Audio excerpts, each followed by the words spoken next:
আসসালামু আলাইকুম সবাইকে আমার নতুন ভিডিওয়ে স্বাগতম। তো আজকে আমরা দেখব কিভাবে প্লাগইন ইনস্টল করতে হয়।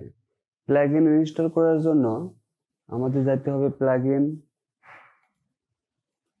এই অপশনে, এখান থেকে অ্যাড নিউ।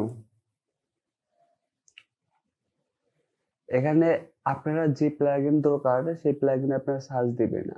আমি ভিজিটরের একটা প্লাগইন আমি ইনস্টল করব, ভিজিটর। এই যে প্লাগইনটা আমি ইনস্টল করব, ডাব্লিউপি ভিজিটর। হ্যাঁ, তো এখানে ইনস্টল বাটনে ক্লিক করলাম।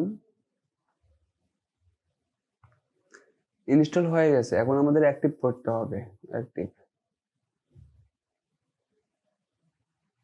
এখন যদি আমরা ইনস্টল প্লাগইনে যদি যাই তাহলে আমরা দেখতে পারবো যতগুলো প্লাগইন আমাদের আছে সব প্লাগইনই আমরা দেখতে পারবো।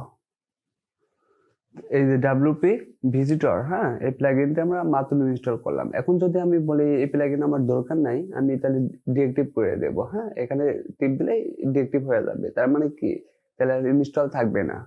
তো এখন আপনারা যে কোনো প্লাগইন খুব সহজেই আপনারা এখন ইনস্টল করতে পারবেন আশা করি। তো অবশ্যই সবাই ভালো থাকবেন, সুস্থ থাকবেন। আজকের ভিডিও এই পর্যন্তই।